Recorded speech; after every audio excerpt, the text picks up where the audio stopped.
Pourquoi les bonnes personnes sont-elles perçues comme des idiots? Cette question, à la fois directe et inconfortable, défie tout ce que nous croyons sur la moralité, la cohabitation et le respect mutuel. Mais que diriez-vous si nous vous disions que cette idée ne relève pas uniquement d'une perception moderne, mais qu'elle a été explorée en profondeur par nul autre que Dostoïevski? Dans son chef-d'œuvre L'idiot, l'auteur déconstruit l'idée même de la bonté, révélant que, dans un monde dominé par la ruse, la pureté morale devient souvent une faiblesse. Cela semble contradictoire, n'est-ce pas? Après tout, la bonté ne devrait-elle pas être un idéal à atteindre? Ce choc entre la bonté et la brutalité sociale rend cette œuvre à la fois fascinante et troublante. Qui ne s'est jamais senti exploité pour avoir été trop honnête? Qui n'a jamais vu la bonté être confondue avec la naïveté? Le parcours du prince Mishkin nous confronte à nos propres contradictions, exposant les difficultés de rester moralement intègre dans une société qui récompense ceux qui agissent dans l'ombre. Plus qu'un roman, L'idiot est un miroir qui reflète nos dilemmes quotidiens. Préparez-vous pour une analyse qui va bien au-delà des pages d'un livre.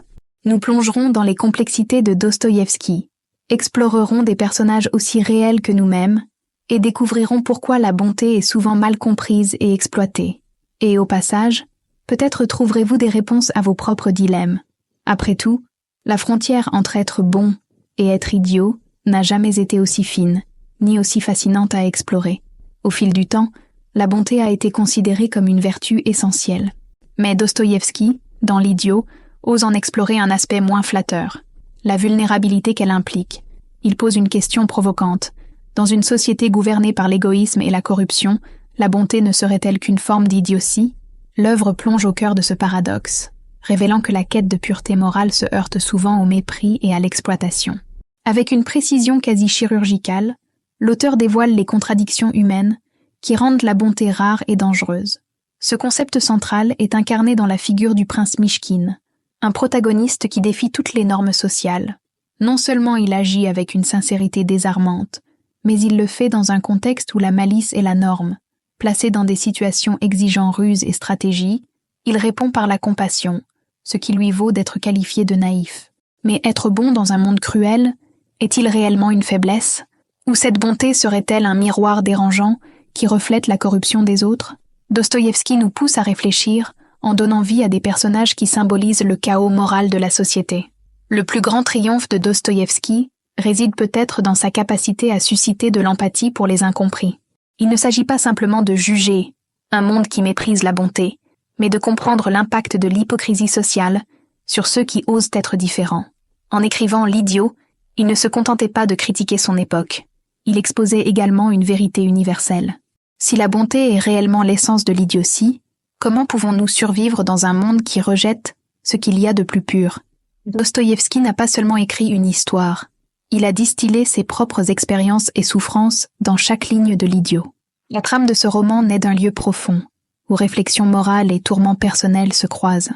Durant ses années de captivité en Sibérie, Dostoïevski a été témoin de la brutalité humaine, mais aussi de gestes de bonté sincère, défiant la logique de cet environnement.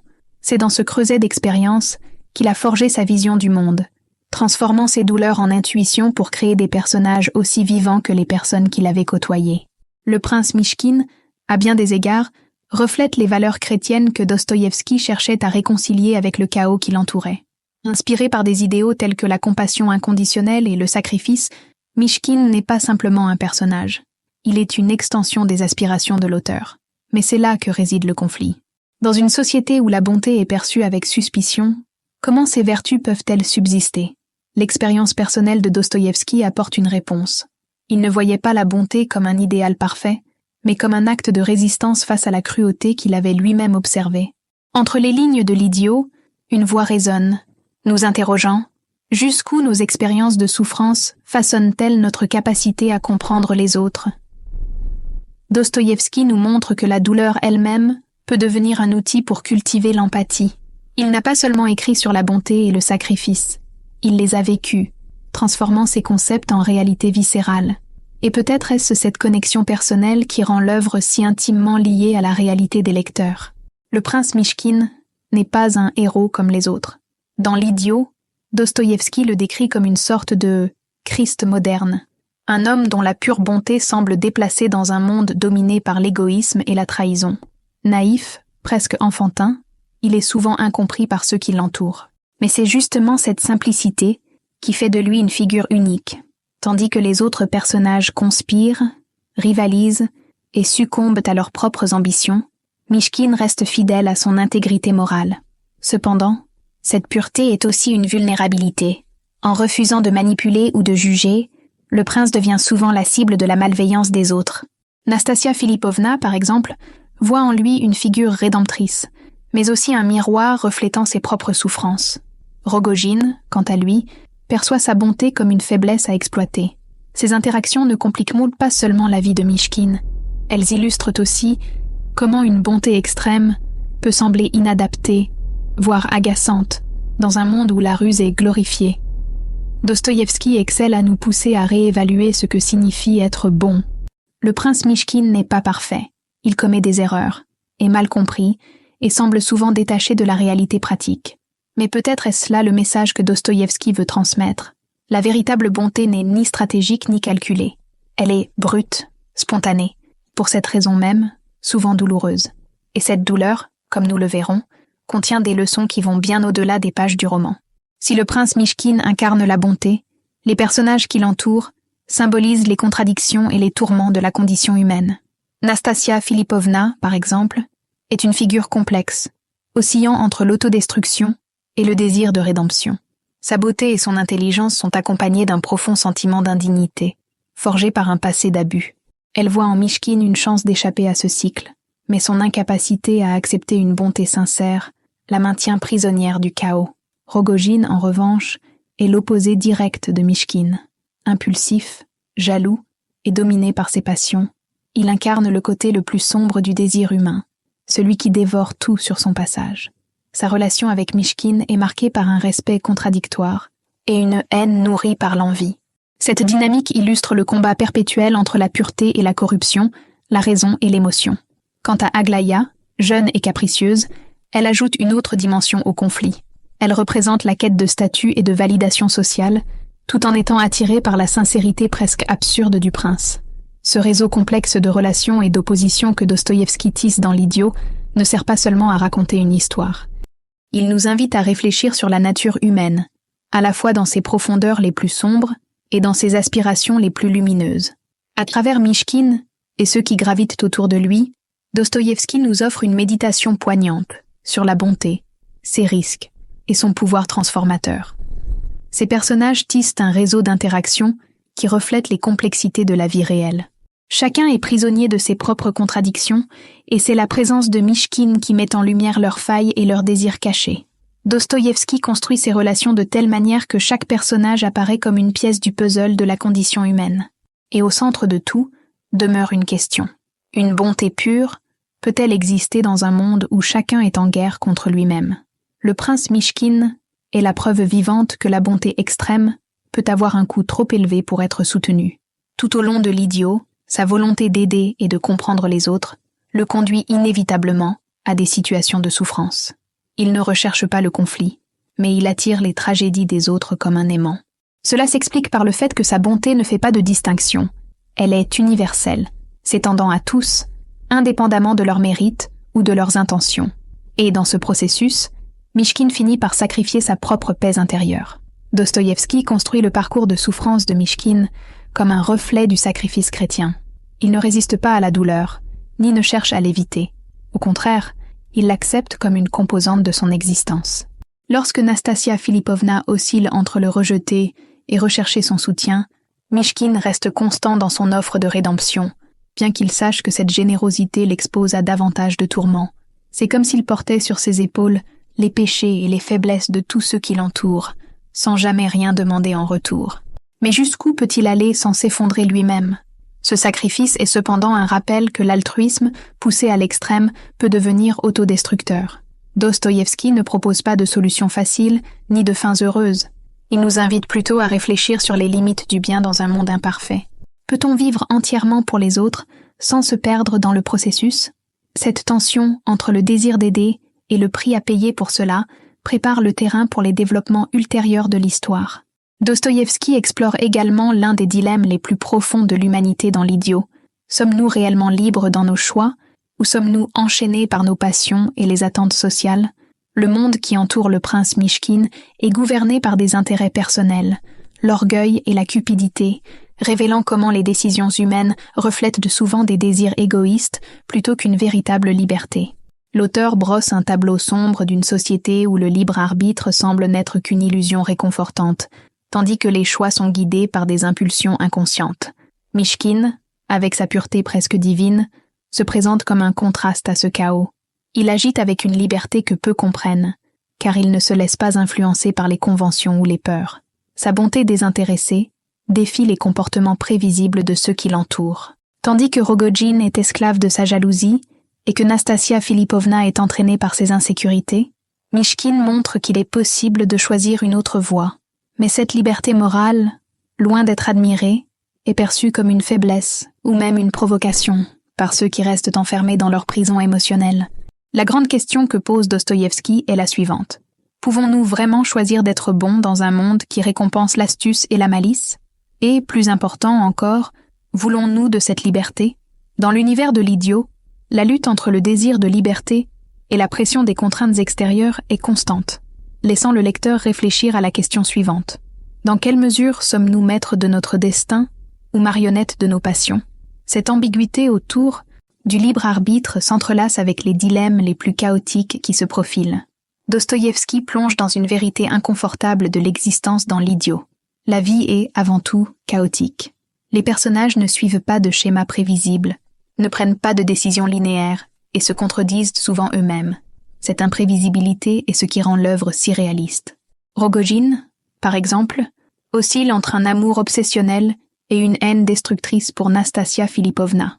Aglaya, elle, est tiraillée entre son admiration pour le prince Mishkin et son désir de statut social. Même Mishkin, avec toute sa bonté, montre des faiblesses qui le rendent aussi humain que les autres. Cette toile d'interaction et de contradiction peint un portrait saisissant de la condition humaine.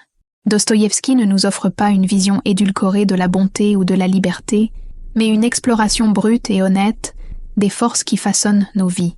À travers le prince Mishkin et les personnages qui gravitent autour de lui, il nous invite à examiner nos propres luttes intérieures, à la lumière de questions intemporelles sur la bonté, le sacrifice et la liberté. Cette complexité n'est pas un défaut de la narration, c'est un miroir de la vie. Dostoïevski nous montre que les êtres humains sont faits de couches, et ces couches ne s'alignent pas toujours harmonieusement. Un acte de bonté peut émaner d'une personne profondément égoïste, tandis qu'un geste cruel peut naître d'un cœur brisé. Nastasia Filipovna, par exemple, détruit des relations, mais ses actions révèlent une âme marquée par des traumatismes et des regrets profonds.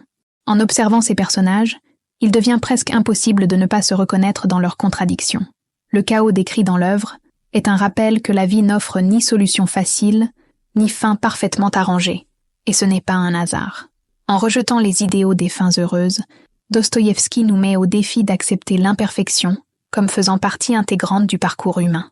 C'est dans ce chaos que réside une beauté presque mélancolique, comme si le désordre était une force inévitable qui nous façonne et nous enseigne.